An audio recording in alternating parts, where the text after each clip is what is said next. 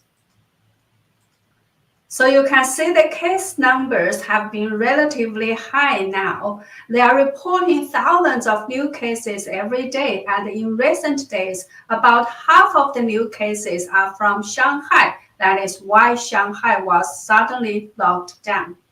But what is the real situation? Just in the past 2 days, I have personally seen videos, photos, or posts about people killing themselves because they could no longer bear the pressure of living in this tightly controlled society.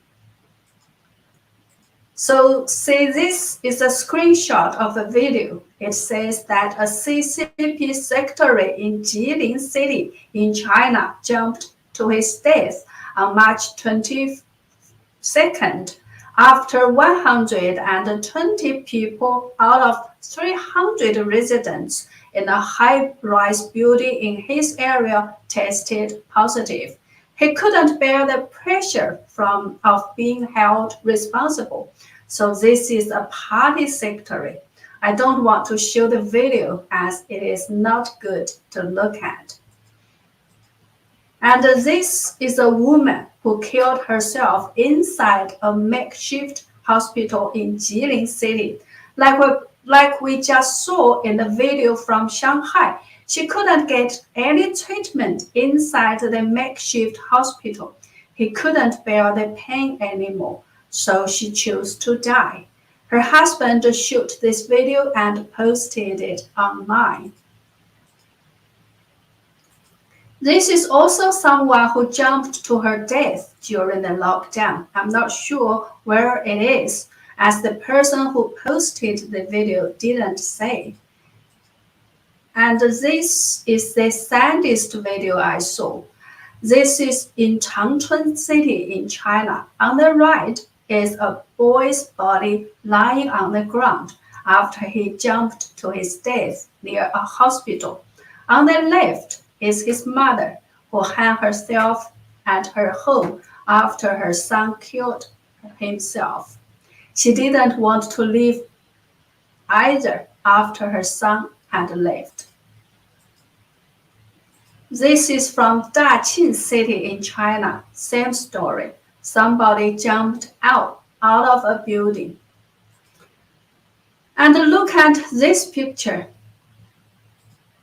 Can you imagine what it is? Well, it is a woman who just had a double eyelid surgery a few days ago. Do you know what double eyelid surgery is? Well, I don't know about women here, but many Asian women think double eyelid is most beautiful. If they don't have it, they do surgery to create one. Anyway, after this woman in this photo did her double eyelid surgery a few days ago, her community suddenly got locked down. I'm sorry.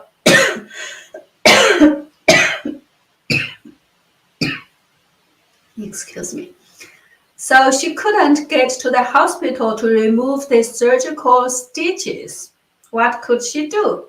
If she didn't remove the stitches on time, the thread would grow into her eyelid, which would be a total disaster. So she desperately asked for help, and the doctor who did the surgery for her had to rush to where she lived and remove the stitches for her from the other side of a fence. The doctor said his hands were trembling when he did this. The woman's head was trembling too, and the space between the bars of the fence was very limited too. But anyway, he managed to finish this mission impossible as it was his duty. What do you think? What would have happened if the doctor's building was also knocked down and he couldn't come out? And what would have happened if the surgery was more complex, with the patient needing to be anesthetized while lying down? Another ridiculous thing is, So many people tried to register themselves as delivery boys that the registration website crashed. Why do so many people suddenly wanted to become delivery boys in Shanghai? During the lockdown, nobody can go out of their buildings, but delivery boys can, as they need to deliver essential goods to people who shop online. Many people don't really want to be delivery boys. They just want the freedom to leave their homes. This post is from Changchun City in China because people were complaining that there was not enough food during the lockdown. The CCP asked the CCP officials to post photos online showing that they had enough food at home and everything was wonderful. However, shortly afterwards, they sent out another emergent notice asking CCP officials not to post any more photos of food online. Why? Because the general public became more angry after they saw that the CCP officials had hoarded so much food while ordinary people had little or nothing. So these are a few pictures from Changchun City in northeast China on March 27th, showing that the situation there is very serious too. This city has been locked down for 18 days now. So the above is a rough picture of how things are in China today. You know, up until yesterday, Shanghai was still very proud of its precise prevention and control model and was still very reluctant to lock itself down. As a matter of fact, only one day before the lockdown announcement, medical officials in Shanghai were still vowing that Shanghai wouldn't lock down. About 1 week earlier, 2 people actually got arrested for saying online that Shanghai would lock down. So why the sudden change? On March 17th, at the CCP's Pandemic Prevention and Control meeting, Xi Jinping said for the first time that China is determined to control the pandemic at a minimal cost. Before that, the narrative had always been China is determined to control the pandemic at all cost. So at that time, people thought Xi Jinping must have made some setbacks to change his position from at all cost to at minimal cost. It was said that his landmark zero-tolerance policy was criticized and challenged by other high-level CCP leaders. That's why he softened his position. However, only about 10 days later, Shanghai, the only city in China that had been a little more flexible on its COVID control policy, suddenly followed suit with the rest of the country. So one can just imagine that there must have been intensive internal fights inside the CCP system. And Shanghai has always been a very special place in China too, from both the political and economic sides. Politically, there's a so-called Shanghai Gang headed by former CCP leader Jiang Zemin. Jiang's faction has been fighting with Xi's faction for years, with the CCP's 20th and National Congress getting closer and closer. The fight will get more intense too. Maybe for both Xi Jinping and important members of Jiang's faction, whether she will stay in power is a matter of life and death. Many Chinese people are talking about Xi's hair turning gray overnight because of the huge pressure. See this photo of Xi Jinping on March 23rd when he attended a memorial service. Look at his hair, mostly gray. And this photo was taken on March 11th, so that was about 12 days ago. he had much less gray hair then. And this photo was taken on March 13th, showing much less gray hair as well. And this photo was taken on February 4th at the opening ceremony of the Olympic Winter Games. He had much less gray hair then. And look at the most recent photo of him again. See the difference? So what has happened in these 12 days or in less than 2 months?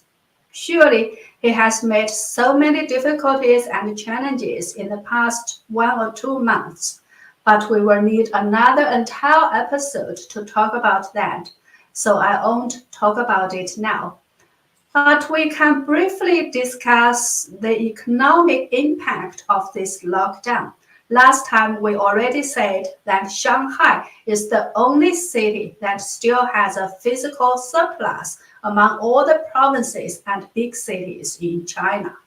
Shanghai is also the largest port in China as well as the entire world. Each year it processes over 40 million containers. So what kind of impact will the lockdown in Shanghai bring to the supply chain of the entire world? Also, many international companies in Shanghai, including Tesla, are also affected. All these businesses need to shut down for 4 days. This will surely bring a negative impact on Shanghai's image as an international hub for foreign companies and capital. With China's economy already struggling very hard, the lockdown in Shanghai will surely cost China and the world a lot. Also, as the success of pandemic control and the economy have become the only means of legitimacy for the CCP, failing to control the virus or doing well in the economy will directly change the CCP's ruling itself. The latest news I saw on social media is after thousands of sample bottles tested positive in Shanghai, the medical professionals have given up. They have stopped testing at all as it is meaningless. You know, in China, when they do mass testing, they put samples of 5 or 10 people inside the same bottle to increase the speed of the testing. If one bottle tests positive, they then test every single person whose sample is in that bottle. So if thousands of bottles test positive, they need to test tens of thousands again to find out who actually is infected. The job is too big, so doctors give up. Well, that's the truth and the reality of Shanghai's precise or zero-tolerance pandemic control. It is the reality of entire China too. By the way, I received feedback that the quality of my audio was not good. So today I'm using a new microphone.